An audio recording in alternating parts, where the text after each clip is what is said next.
Changes I made this year on the staff. There was one, Coach Merritt went from my offensive line and offensive coordinator. He was named our athletic director, so we were able to bring in Coach Easter in his place. It's been phenomenal. And then Coach DeLay came over to take my position as a quarterbacks coach. I moved to running backs.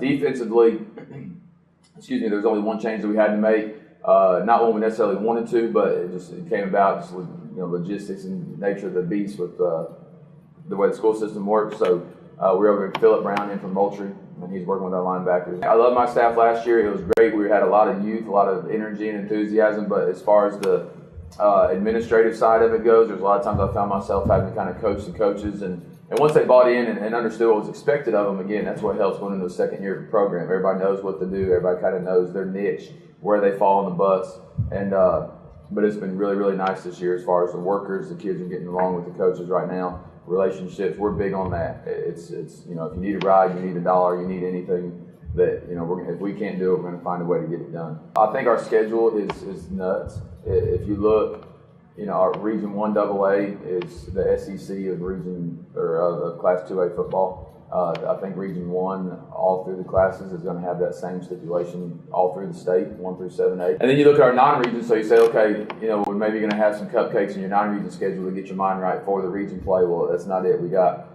K-Rose, our opening game, they're region champion last year in 4A. Thomas County Central is region champion in 5A.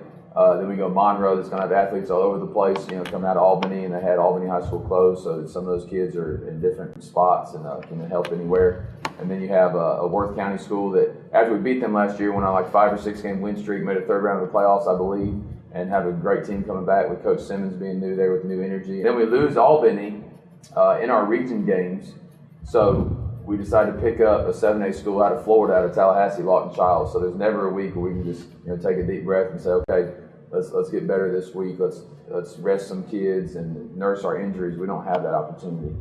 Flip side, it helps you out in the playoffs, you hope. But like Coach Tucker Pruitt and I from Fitzgerald were talking yesterday, we just hope that by game 10 and game 11 and 12, we have enough of a team left with injuries that we can still make a playoff run. Team's identity, I don't know. That was our problem last year. We didn't have one. There wasn't a time where you looked at third down and you knew that our defense was going to make a stop, or you knew an offensive play that we could run that we were going to execute and get it done. This year, again, our word is represent for this year. We're always trying to represent our community. We're trying to represent these expectations put before us. We're trying to represent our families. And any way you want to twist that word, we're trying to get there. I think our identity this year right now, what I'd like to see is that it's just a smash mouth. When it comes down to it, people think of the spread as a finesse, non-physical. We are up tempo. We're going to try and snap the ball as fast as we can, but our identity is going to be that we can lock it up with anybody. If it comes down to a line of scrimmage ball game, that we've got the linemen and the running backs and the quarterback to lead us, and we can flip it out with the best of them. The coaching, you want to look back and make sure first and foremost you're changing lives. So offering them the opportunity to go and play at the next level, that's our first goal. Getting them in the position, taking the ACT, making sure our grades are right, making sure everybody's eligible, that we're able to go and give them that opportunity. Now, if they don't want to do that, they want to go military, be productive, successful citizens after they leave us. If I get every kid to sign us up with a college scholarship or go somewhere and I go 0-10, I'm fired. So when it comes down to it, you go 10-0, and you really got to find that fine balance between the two of helping kids be successful and getting great kids a part of your team. But it's funny that when you get kids that are like that with high character, that your wins come back and reflect that. And like my mentor told me, if you're not playing football during Thanksgiving on a year in, year out basis, you're not going to be very good very long.